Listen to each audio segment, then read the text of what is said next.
Thank you for the kind introduction, and also thank you for our audience, because I generally don't like panels starting at noon and getting it between people and their lunches. So I think it's pretty nice that we have so many people here, and also we have the World Championship of the water polo, where Hungary is actually playing the final against Greece. So I think it's pretty nice that despite all these facts, we have a nice audience. So I would start off with a question relating more to the authenticity of media. So when I was growing up, we had this idea of the BBC standard or the CNN standard, and we kind of assumed that what is written in these medias or what they show is true and can be trusted. And now it seems that we don't have that anymore, or at least is being more criticized. I mean, you hear a lot of stories where, let's say, the BBC was unfairly treating Israel in the Israel-Palestine conflict, sometimes even reporting negatively about the former queen. So this has been eroded, but I'm a bit, how should I say, controversial. I would like to think a bit controversial, because I'm not sure we ever had that. So if you look at history, especially in America, for example, Franklin Delano Roosevelt, most of the media did know that he needed a wheelchair, but they never reported it. Perhaps a better example is Kennedy.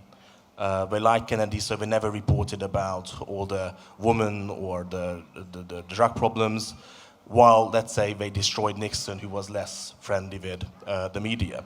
So my first question would be, and I will start with Boris, because he's been a journalist for almost 40 years now, that did we ever have this BBC standard, let's say? So would you think that 30, 40 years ago you could trust media more than you can trust it now, or media was always biased, that we just kind of had a convenient lie?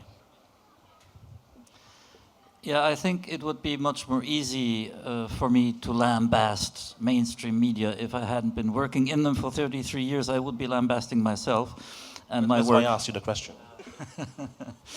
So, yeah, I think these standards did and in theory still do exist, only their use has become more diluted. So what standards are these? Let us speak of specific things. Triple check your sources. You bring a story not based on one person or one source who will say something. You have to double check, you have to triple check, and if you do that, you will not be able to say on live television, as in CNN, that Hungarian parliament has been suspended. We had that story during the COVID crisis. So the examples you named were not saying certain things. You did not give us examples of fake news by mainstream media, and this triple sourcing of information is a guarantee that should be a guarantee that you don't put out fake news. Now, why did they not report about? We could also look at French media and President Mitterrand, who had a mistress and a child by the mistress. No, everyone knew it. No one reported about it. And I think it's because we journalists are part of our societies. We don't want to hurt our countries. We want to write the truth, but that does not mean that we should become nasty. So why mention the condition of Franklin Delano Roosevelt, especially during a war, and why mention the private life of the president when it's, it doesn't impinge his politics, as long as he can't get blackmailed, I suppose. So we had this standard of. And it was never the case, really never the case, that anyone thought objectivity, absolute objectivity exists. No one ever said that. Everyone who worked in the profession learned at the very beginning that absolute objectivity does not exist, and you must pay attention to your own bias. But we have to try, and this standard of trying to write objectively, to look for the truth and then write about it, that was actually the business model for conservative media. If you look at German media, Frankfurter Allgemeine Welt, Switzerland Neue Zürcher Zeitung, the fact that conservative media had the reputation of being credible contributed to a large degree to the fact that CDU, Christian Democrats, governed for most of the time in Germany. And I think we have lost that now, because indeed most media have had to switch to a digital model, and the digital model is different. You don't earn money by being credible anymore. You earn money by sorry? By traffic. Traffic, right. How do you get traffic? And engagement with readers. Readers need to react emotionally to what you put online, so you tend to publish controversial, outrageous material, try to get people excited about it, and that's how the money comes in. But also, media have less money than before, and journalism, it used to be very expensive. You're going to send out a reporting team of 3 people out to Ukraine to report about the war. That's going to cost you a huge amount of money. But if you sit someone down at his desk and they write an opinion piece or an opinionated news piece, that costs you nothing at all, and it gets in the traffic. So I think it's a problem, and I also think that as conservatives, we should try to strive to reconquer that reputation of credibility by having as objective content as possible. Thank you. So what I'm understanding is that perhaps in previous times there was a kind of a gentleman's agreement that we wouldn't write about more sensitive stuff. And perhaps now, because of how media consumption changed, we don't really have that gentleman's agreement. I'm not sure if the other 2 gentlemen would like to chip in with ideas on this question. Please, Michael. Yeah, I think in the UK case, I don't quite know what you're asking about, but you've got to differentiate between 2 different things. One is the BBC and its broadcasts, and had that become, had it ever been impartial? What it really reflects is the consent. It would perceive itself as being very balanced and impartial. I mean, its own staff would conceive themselves. I as know, being but I'm balanced not and sure that's impartial. true. But no, but I'll continue. But what's happening there is that it broadly reflects establishment opinion, and establishment opinion has moved vastly to the left. So the outlook of the staff there will be vastly anti-Brexit, because opposing Brexit is the nice thing to do. Opposing Brexit is the reasonable thing to do. And they have this obsession with balance, which they claim it to have balance on the items. But I think what's really happened is that the establishment opinion has moved. In some regards, it's preferable. There's some advantages. I mean, the BBC is less deferential. That if you watch broadcasts from the 50s or 60s, BBC broadcasting of the royal family would be unbelievably deferential. But that's not the truth. But what has really happened is that they reflect sort of establishment opinion, and the establishment opinion is way out of kilter with where it was. So I think that's the first thing that's happened. With the move from deference, what's also happened there is they now think their obligation with any politician is to try and catch them out. So much more aggressive questioning. So I mean, that's another shift. Where the balance thing pretty much completely goes out the window, though, is on foreign reporting. I mean, there's much less of a requirement to be balanced in foreign reporting. So the classic example of this would be the BBC's reporting of Israel and Israel-Palestine conflict. But I suppose, you'd perceive the same with Hungary. They don't have the same idea of balancing matters out. If you then move to the print media in Britain, well, there's never been a great idea that the British print media is impartial. I mean, it just isn't. I mean, most British newspapers have a strong political view. Telegraph is a conservative paper. The Guardian is a left liberal paper. I mean, they don't make any bones about that, and that's reflected. So there's never been the idea that the comment pages have got to reflect the political spectrum there. So has the media become? Was there an era of balance? I suspect there never was. It's just that the BBC, the state broadcaster, broadly reflects establishment opinion, and establishment opinion has shifted on a whole range of issues way to the left. Thank you, Zeyad. I think it's from the beginning it was a lie, but it was a professional lie. because in that time it was they have the time, they have it's printed, so they have to analyze the news itself. They have the time to do everything, to reform the news, to say what they want to say, to deliver the message they want to deliver. But nowadays it's a lot different because of the race of the fastness. It's not like before. It's you have to publish the news after 1 second. So that's why it begins to be, or it seems to be, not professional like before, because before they have a lot of time to spend on editing the news itself or the story itself. So but from the beginning it was a lie. It's just a professional lie. Thank you. That's a very good point.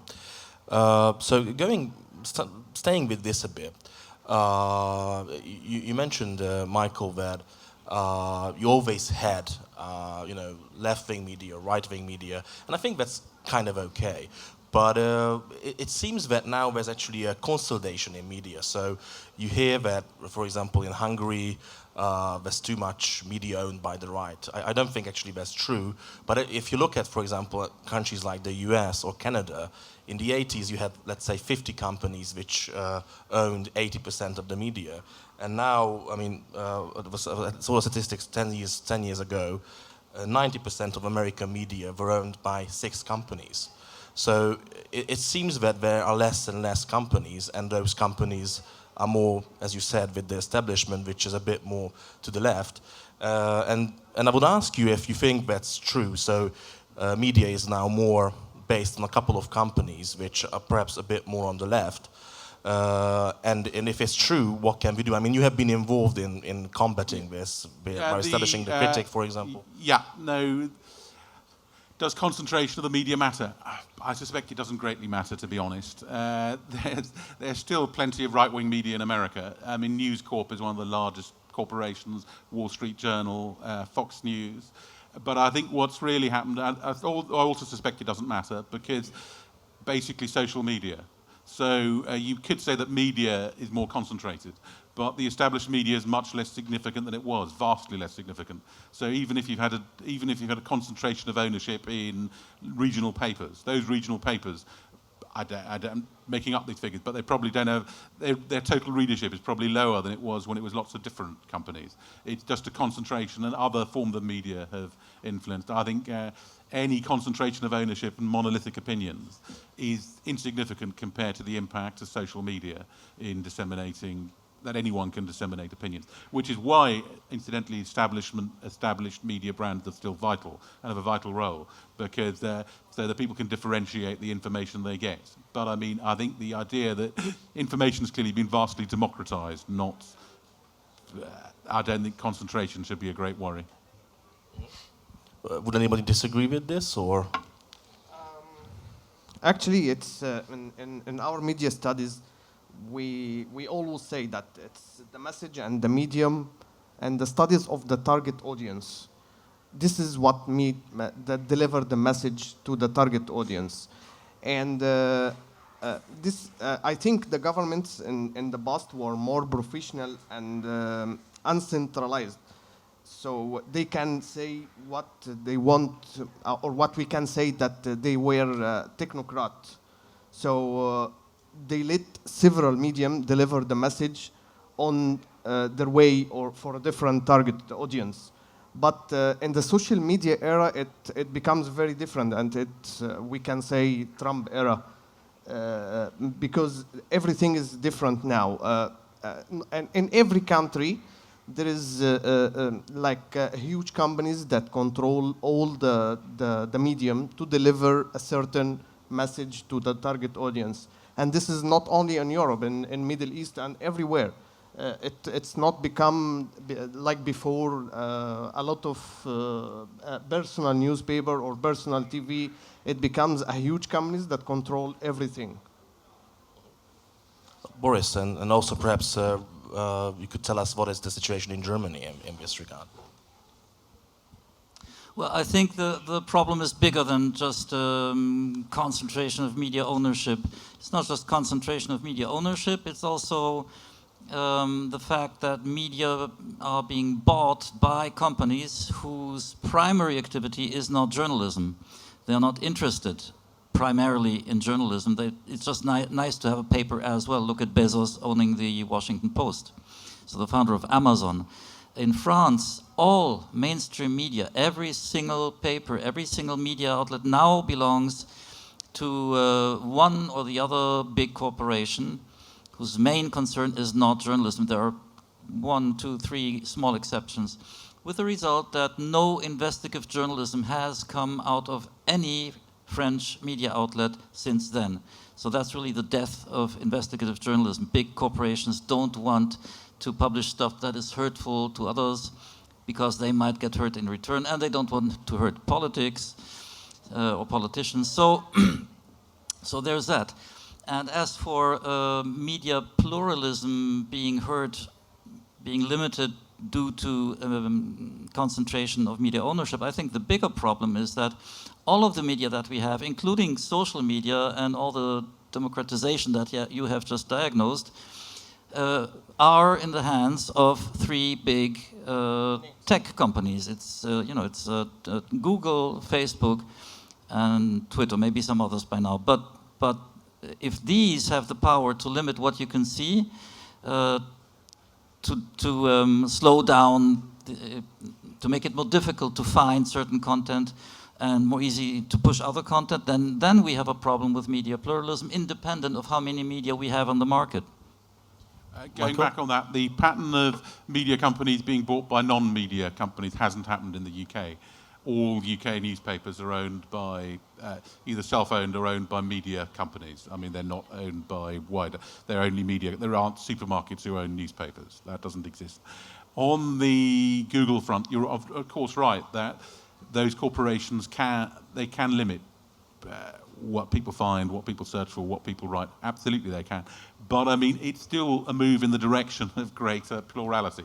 I mean, there's still more outlets than there were, even if they put some restrictions in. It isn't as if these platforms no longer exist. Because of the way they exist and their purpose and their function, they have to allow a fair degree of pluralism. Otherwise, they don't function at all. Yes. Well, actually, my next question would have been about social media, and we already kind of jumped into it a bit. So I think a lot of people thought when they arrived, what you were saying, Michael, that it's going to be this huge force for democratization. I mean, a child can go on Facebook or TikTok, make a video, and send out a message to, potentially billions of people, or at least millions. But I also see concerning things which you mentioned, Boris, that we don't really know the algorithms behind these social media platforms and how they choose to what put in the front and what put to put in front of you and on your feed, basically. So I think if I look at social media, I have kind of ambivalent feelings, and I would like to ask you if you think it's more of a threat to proper journalism because anybody can be there. They can spread fake news, they can spread conspiracy theories, or is it really more of a good thing because more voices are heard, and it's just good to hear different kind of voices and. I think the fear of fake news, I think, is itself a problem. Not fake news, the fear of fake news. Obviously, you have fake news in social media. Obviously, you'd have conspiracy theories pushed. But the way to fight conspiracy theories is real news. The attempts by platforms to suppress fake news is disastrous. Because, I mean, for a start, it doesn't work. But secondly, it just creates this idea of censorship. So I think there shouldn't be moves on fake news or regulation of fake news. It shouldn't be the business of the state to regulate what's put out there. The response to fake news is real news. The response to bad narratives is better narratives. It isn't censoring those narratives. So I think that's the first emphatic point. But it also makes... obviously, social media to one point is a risk to the mainstream media for the reason that profits go down, revenues go down of newspapers, and you need to have revenues to produce proper papers. So obviously there is a threat there that if papers sell less copies, have less subscribers, revenue goes down, you can't invest in real news. And it also, the multiplicity of organizations makes the branding makes the big brand more significant, so that people can have sources they can rely on and trust. But in general, the idea that we need to have any sort of overarching action for a state to arbit what is real news and what is fake news is a very dangerous path, because by the end of the path you might start off by saying we can't have conspiracy theories on vaccination, anti-vax material, and what do you end up with? These things always escalate and extend. You can't say this on global warming, you can't say that on populism. So I think any move towards saying that you should have more regulation of social media or the media in the name of fake news should be pushed back on very strongly. Zeyad, you've been vlogging for more than 20 years now, so how do you see it? I mean, you used social media and kind of these new media forms, I think, very efficiently. So do you think it's more good or more bad? Everything has a bad thing and a good thing. So I work it for a printed newspaper, and also I'm working in social media and digital media in general. So what I can say, there is nothing called threat, because we have to learn.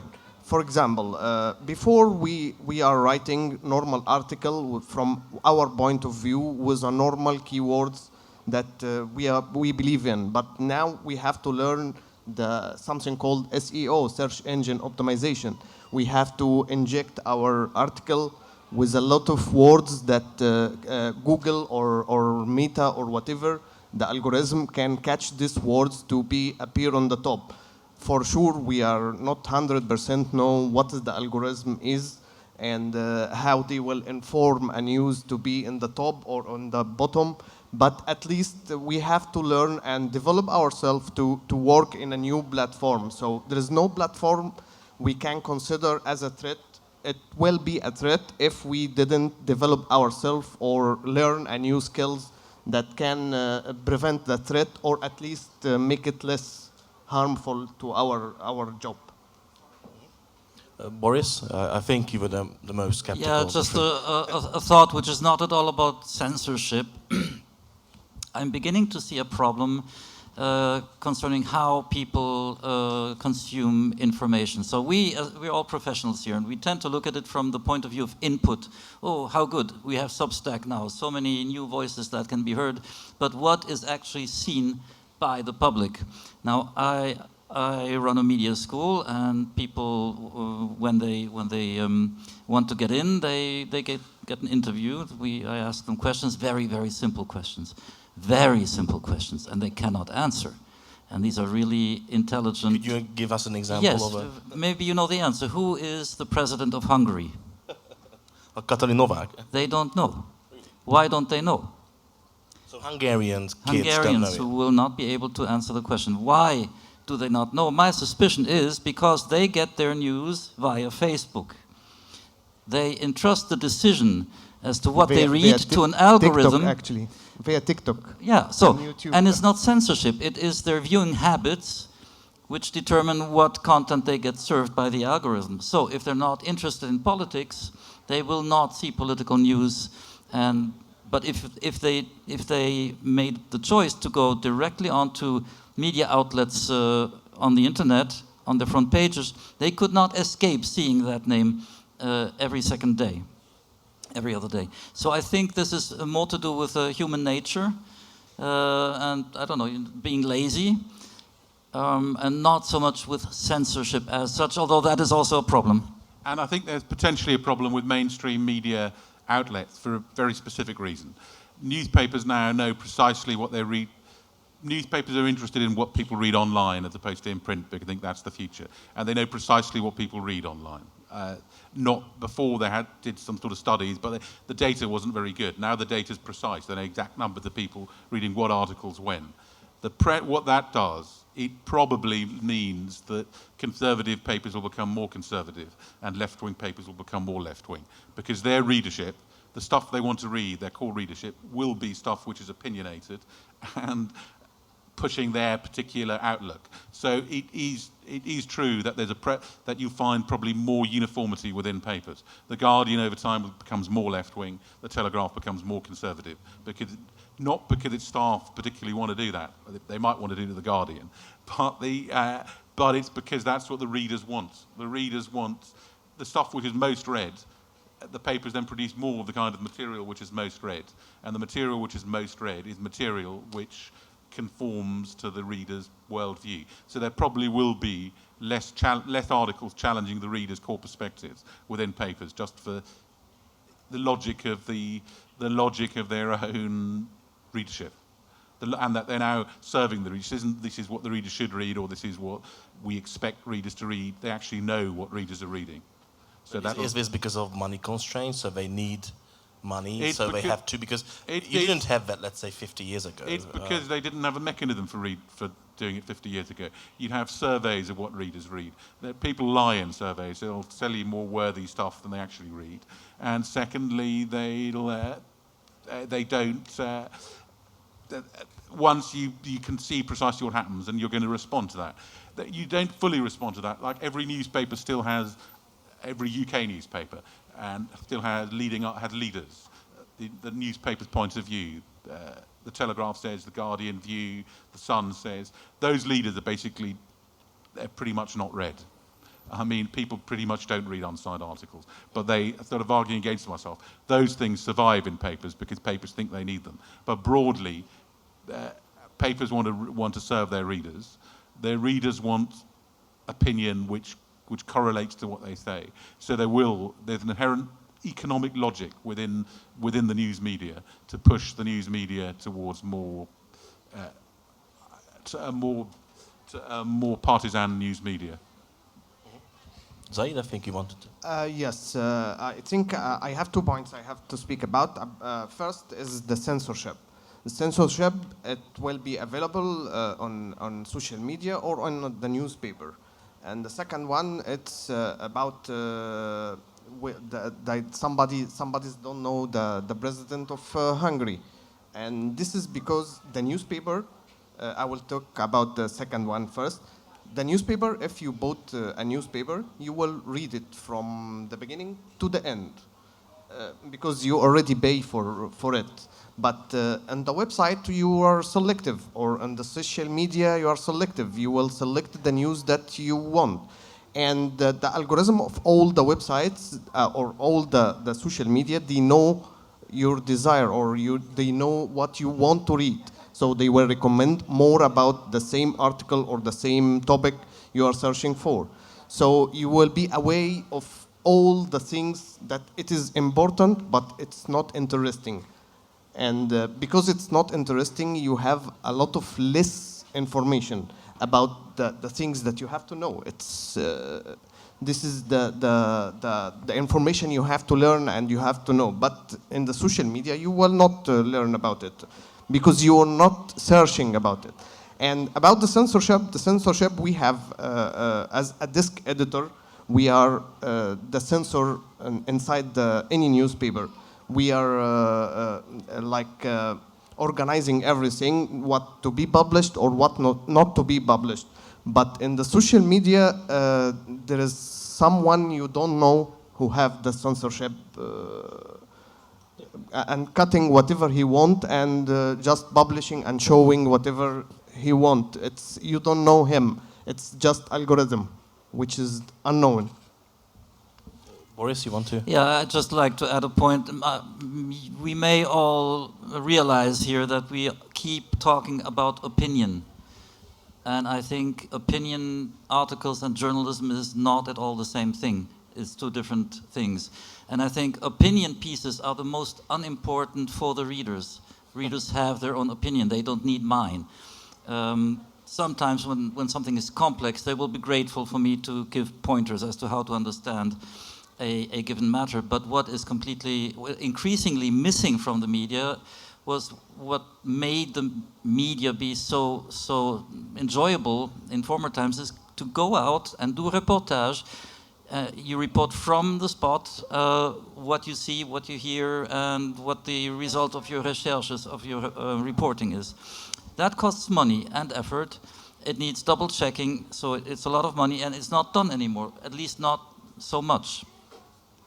And from the viewpoint of politicians, obviously opinion is what matters. They want their points of view in the media, but I don't want to read them, personally. I'm not interested. I'm interested in what's going on, and I don't get that anymore from the media. This is really important because if readers, if the public doesn't get the information, their whole world shrinks. You know, everything we know about the world, we know through the media. If the media don't go out and report anymore, we know less about the world. You know that one word inside a news, it's an opinion. Yeah, okay, but you get my point. Yes, I get it. I think that's true in the UK foreign news to a very large extent, that newspapers have retracted the amount of foreign news that's reported, particularly after Brexit. Also EU reporting has all but collapsed.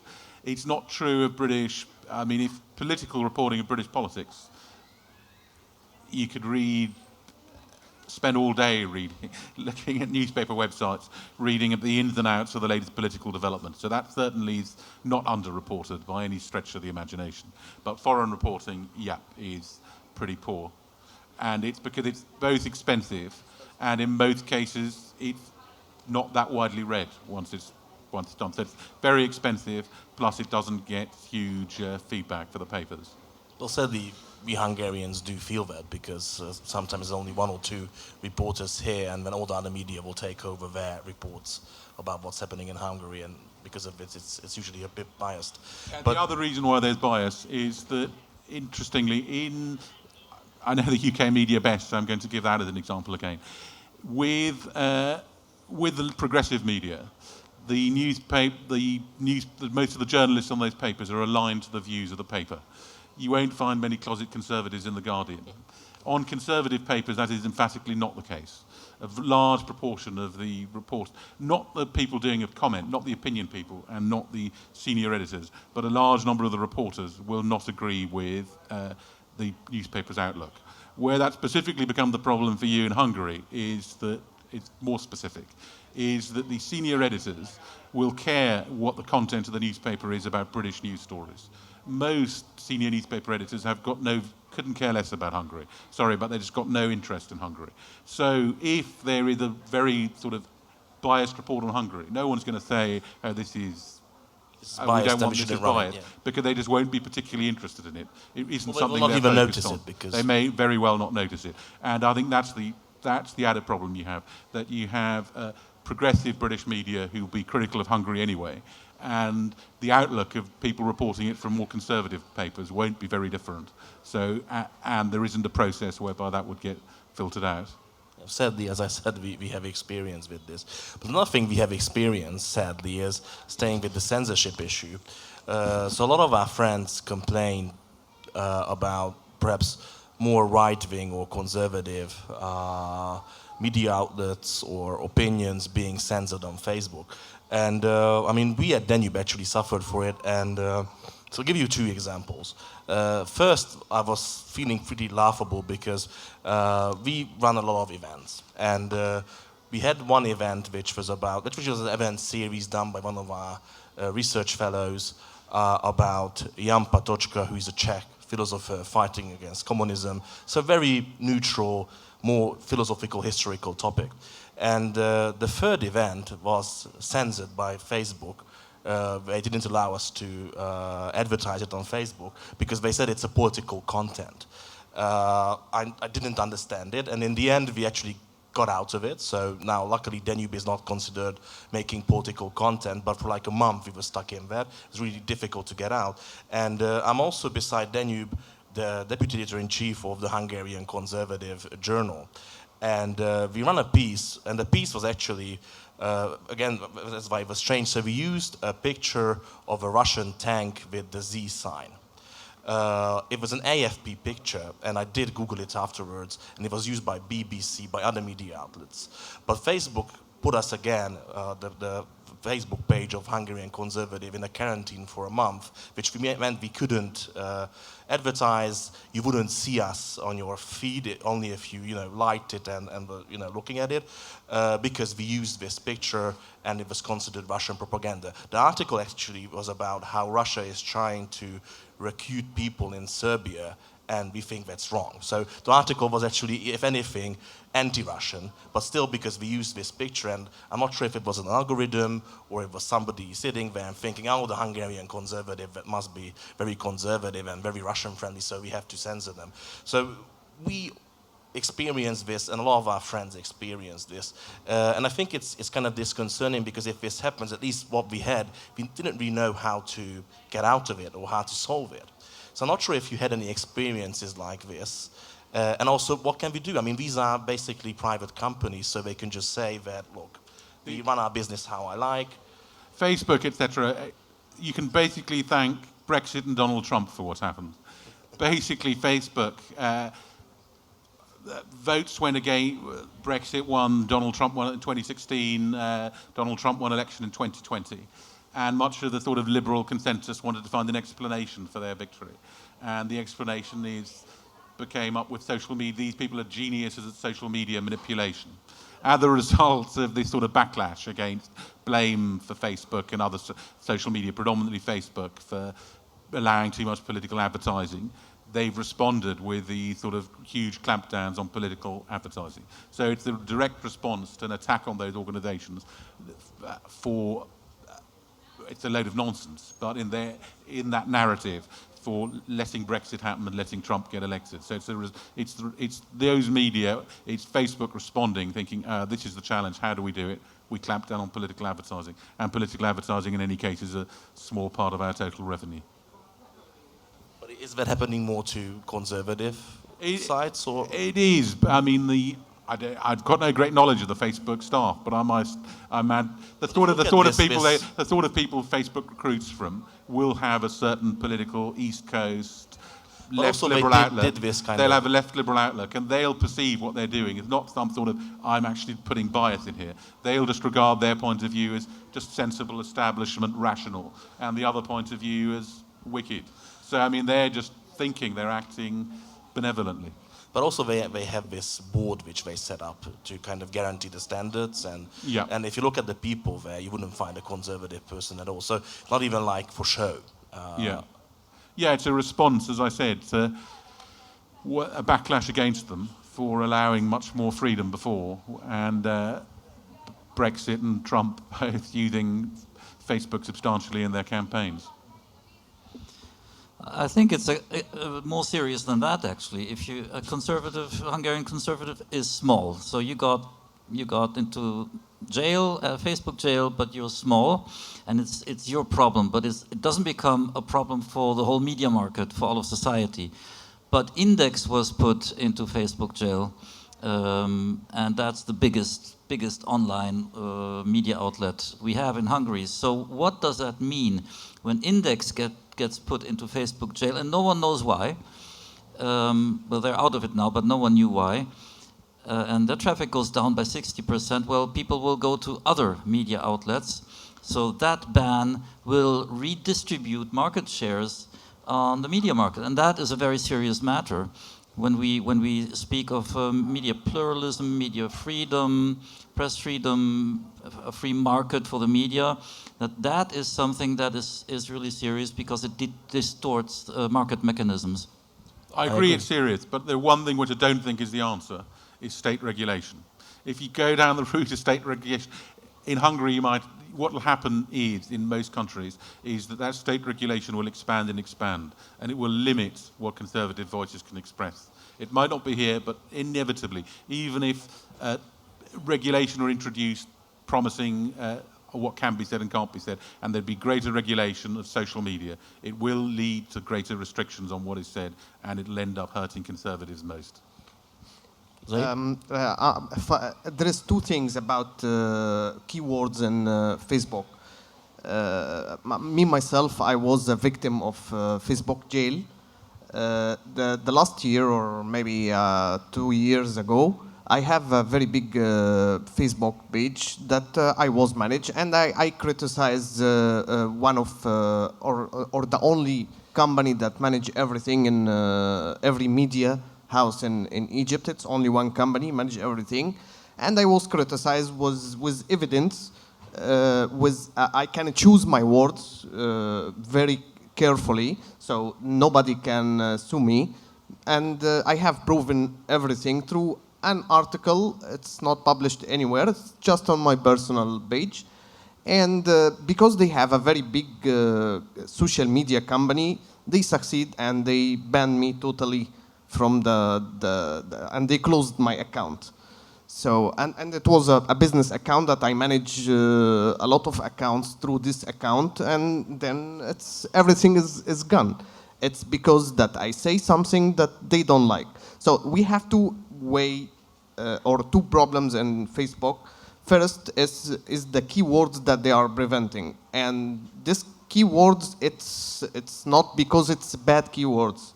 It's just because this is a keywords that they don't want to be existed for what we don't know, and this is why the censorship of the Facebook it's more dangerous than the experienced guy that work as a censorship. And the second thing is the huge companies. Did you get back your account in the end, or you lost it? No, I get another account. It's terrible. And I lost a lot of history of publishing and articles and friends that I cannot find anymore. And this is because a lot of media houses have a big companies that manage their social media, and they can shut up every voice that say whatever they don't want to listen to. But is that really a change?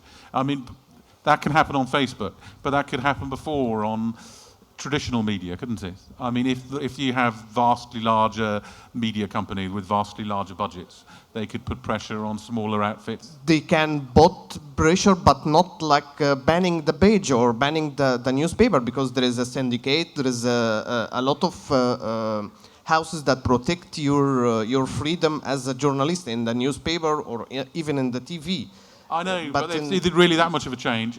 If you have a front cover in a magazine which the distributors don't like, if W.H. Smith, which is the main UK, I'm giving a UK example here, that's the main news agent, distribute a tiny number of complaints, minute number of complaints about a cover, they'll take that issue off the news shelves. So they won't for large, they will for smaller titles. That happened to European Conservative. Yeah, actually. so you probably only need 5, 6, 10 people to complain, and they will then take action with a title such as The Critic, even more so the European Conservative, which has got.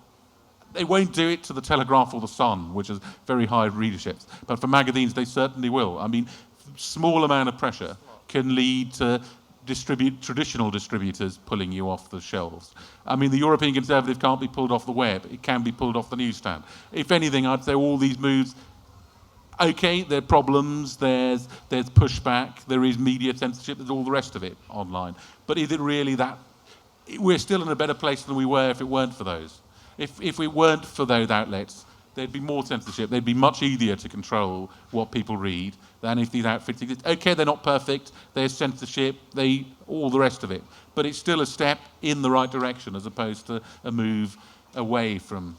But do you think we can do anything to fight this? So you said state regulation is not a solution, and I tend to agree, but also I'm not sure it will be possible because, I mean, these companies are just too big. They're not, I mean, Facebook is not in Hungary. I mean, it's in Ireland. So even if you would like to tax it or do anything with it, it's almost impossible. But I mean, what is the alternative? You set up your own social media. I mean, there have been tries to do that, but none of them have been that successful. No, it's tough. Or you buy it like Musk buying Twitter. Or what is a solution for this? How can we kind of, as conservative, combat this unfair bias from let's say Facebook? You push back, you respond to it, you highlight it, you look at alternatives. But I mean, state regulation won't be the answer, I promise you, because with state regulation, the people who will end up being censored are you. I mean, there will be more censorship of conservatives. There will be more. What any state regulation will do is it will create a framework of what is acceptable opinion. There'll be more pressure on, we've now got the climate emergency, you can't write stuff saying that extremely high temperatures have been a thing of the past as well. The route to that, however intentioned a conservative government is in doing and pushing that kind of agenda, its consequence will be bad for conservatives, because the zeitgeist in general, maybe not here, but in most of Europe, in the United States, of the people who make these regulations is left liberal, and the people who will end up getting the most trouble for it are conservatives. So it's 100% not a route for conservatives to call for extra regulation of social media by the states. State regulation of these platforms will end up harming conservatives. Boris? By now, we're not even talking about state regulation anymore at all. It's transnational regulation, it's global regulation, it's EU regulation. Exactly, but the same applies to all of those. It's even worse. The EU-wide regulation, do you imagine for a second, will help conservatives? It emphatically and absolutely will not. EU regulation will mean that you can't say certain things on migration. You can't say certain things on climate change. But if you give me the choice between EU regulation, which is now coming, and state regulation, I will pick state regulation anytime, because at least that's 27 different states with 27 different regulations. You don't put all your eggs in one basket, hoping for the best. I think neither, but you're right. I mean, state regulation will be preferable to EU-wide regulation. You're right. But also there. in the state, you can just get rid of the government. The EU, you can't really get rid of, or you don't even know who's making the decisions, sadly. So I'd agree with that. Yep. Okay, Zeyad, anything to add? Or? No, it's just too much regulation, actually. Can I add a very basic thought? So I think the biggest danger we have for journalism these days is not necessarily any of the things that we have talked about today. It is that media have become detached, media content has become detached from what people experience and know and think. It's not their life. They do not recognize themselves in what they see in the media. One reason being that we have a new class of journalists who have become more ideologic, mostly left-wing. We have a conservative pushback against that, but it's just as ideologic as the left-wing, just that it's conservative. It is journalism driven by a narrative, and readers are suspicious of that. They will look at the content and say, yeah, but what do they want with that? What are they trying to get me to think? And that in itself is dangerous, because if they don't believe, if we lose credibility in the media, they don't believe what media write. The next thing, they will not believe politicians anymore. They will lose trust in parliament. So we have, a moral fracturing of our whole system. Sorry? I think that's happening already. It's happening, obviously. So what should media do? We should pay less attention to opinionated content. We should go out there. We should try to understand what people actually think, feel, what their problems are, write about that. Who should do that? I think mainly tabloid papers should do that. It's their job to be populist, and they should not be shy about it. And if they do that and attract readers via authentic reporting, dealing with real people, then I think bigger, more intellectual mainstream media will probably follow suit, because market share will go to that. The other point, basically on the censorship point before, I think there is a problem with people like Facebook, with two media organisations are a very small activist group. You do not need a large number of complaints for media organisations to react, and I think that is a problem. So Facebook stuff might happen because there are a very small number of complaints by organised groups. So I think that is a problem. In Britain, what's happened is there was a phone hacking scandal some years ago, and the press there's a long process which I won't go into, but it ended up with, the press was worried about state regulation, so it set up its own regulator, which most papers have signed up to, called IPSO. IPSO has one of the sort of things they check is accuracy. The fact that accuracy is now a standard which then papers have to defend themselves against, isn't a good thing, because it leads to endless complaints by campaigners on particularly issues like climate change.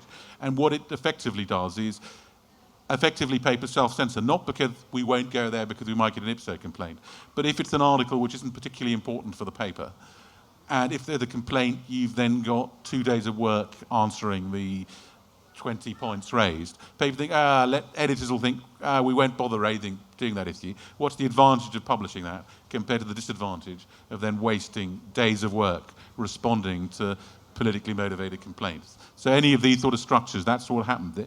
It isn't just what the rules say. It then creates a feedback loop of not going there because it's too much effort for the return. Interesting.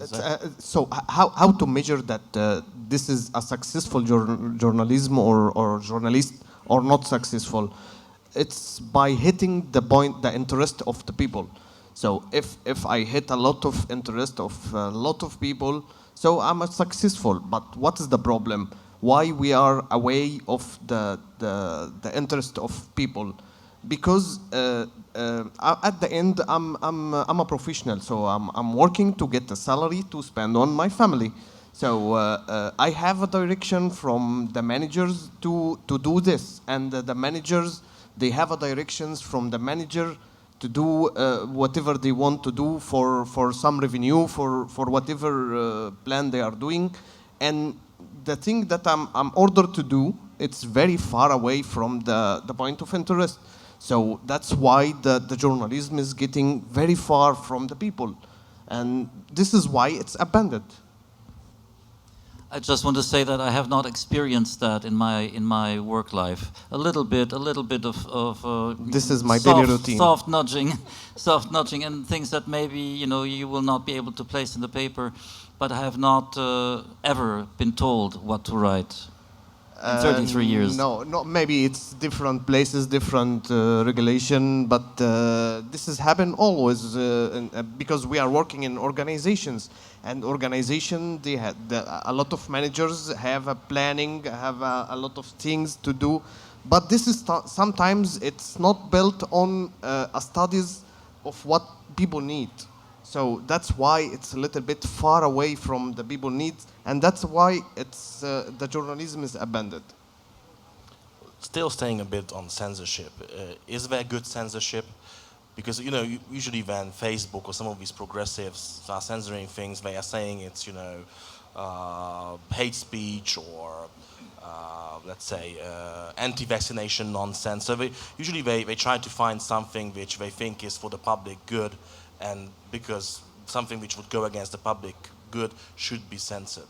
I'm personally a bit skeptical. I'm very much of a stickler for free speech, so I would only censor some very extreme examples of, let's say, hate speech.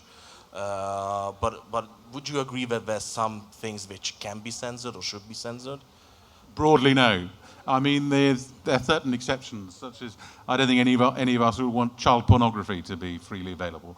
But True. Any political opinion, I'd say emphatically not, because once you get down that route, the way to fight bad ideas is with good ideas. The way to fight conspiracy theories is pointing out why they're a load of rubbish. It isn't to say you can't say that and it'll have consequences if you say that. I mean, that is emphatically not the route. It's the route of boosting conspiracy theories. It creates the mindset where, the World Economic Forum must be up to this stuff because it's stopping us writing To talk about it, yeah. So it's absolutely and emphatically a bad way to go. And even if conservatives start censoring, the conservatives are the ones who will end up in a bigger mess. So it should be avoided pretty much at all costs. I tend to agree. I'm not sure if anybody would. It has to be censorship. Let's agree 100%. There is nothing called the freedom, the total freedom. It has to be. There is free censorship. There is a lot of sensitive things that it's not supposed to be right, and the experienced journalists know what to write and what not to write. So there is censorship, but I think you're using the wrong term. If it's done internally, I wouldn't call that censorship. I mean, the fact that a paper doesn't decide to publish about certain things and not other things is not censorship. I mean, that's the decision of a privately owned newspaper to concentrate on what they want to publish. But also there's common sense. Common sense. You've got no right. You've got no right to say there has to be. The Times has got to cover the MCC. There's no. Newspapers don't have a responsibility to cover anything. They can choose what they want to cover. I mean, that isn't censorship. That's something different. Obviously, in any organisation, you decide what to cover and you decide not what to cover. You can't cover everything, otherwise papers would be unreadable hodgepodge of nonsense. There's curation. It's not the same as censorship. Internal censorship. Internal censorship. editors decide. I mean, it's perfectly legitimate. Editors can decide what should be in the paper and what shouldn't be in the paper. I mean, it's not censorship to say they wouldn't publish my article. Maybe this is the good censorship, not the bad censorship. It's not censorship. It's something different. Censorship is an outside party telling you what you're allowed to write. You know, sometimes you have a really great idea and you pitch it to your boss. He says, "Oh, that's boring." Consider the possibility that it may, in fact, be boring, and that's why it doesn't get published. It happens. Or do a TikTok video of it, and then you can see if it's... Well, I think we have a bit of time for a last question, which, I mean, the whole panel could be about this, but there's a lot of concern about AI and how AI is changing journalism. I think there's a threat to, I mean, to knowing what is true and what is not, because with all the deep fake things, with all you know, how they can basically make images which might look like a real image. I think there's a real danger that in a couple of years you will not be able to, you know if a video which comes in front of me on Facebook is actually a real video made by a real camera or something made by AI and is a lie. So do you think that's really a possibility, and what can we do with it if it is? Will that be kind of the end of real journalism, potentially? The end? No, I don't think so, at least for the next 10 years or 15 years, because there is a lot of development that has to be done in AI, and it's still artificial intelligence. It will not write an opinion. It will not analyze something. It's maybe they will kill the news writing, because the news have information and the form that it's very easy to speculate and write. But to have to kill the journalism at all, I think it's very difficult. And if the journalist himself develop himself, it will be very difficult for AI to... But not necessarily just writing. I think perhaps we're a bit far from that. But I do saw kind of these deepfake images, and some of them, I mean, still if you look at it very closely, you can, you know, see a couple of strange things. But some of them really look almost like proper pictures, and if you don't look at it closely, you might be fooled. But if you see the details, you can know that it's fake. There is a lot of details. If you're just going through your phone, you might not. Oh, I mean, Trump is getting in jail. Oh, it is danger, but it's not danger on journalism only. It's danger for a lot of jobs. For art, for everything. Yes, I mean, that's right. I think there'll be an app for that. I think there'll be an app for recognizing deep fakes. And they will be incorporated into social media automatically. They will tell you this is probably a deep fake. If they don't do it, you will be able to download an app that can recognize a deep fake. I hope there will be. But there is a big danger of journalism. Well, I don't know if it's a danger, it's just a fact of life, that there will be many fewer journalists than we used to have. Or let's say people who work at newspapers, and we have just... I say we because I used to work at the company, not there anymore, but Axel Springer or Bild-Zeitung has just fired 200 people because their jobs have been rendered superfluous by artificial intelligence. Who are they? All layouters have been fired. You don't need layouters anymore at a newspaper. Artificial intelligence will just give you four options, let's say 4 options on how the paper might look tomorrow. You push a button on option 4 and you have your paper. Photo editors, not the people who make the photos, people who put the photo in the paper or on the website, unnecessary. AI can do that. Editors, sub-editors for secondary tasks, let's say. Putin comes to Hungary. We need a small piece on how many times has he been here, how many times have they met with Orban.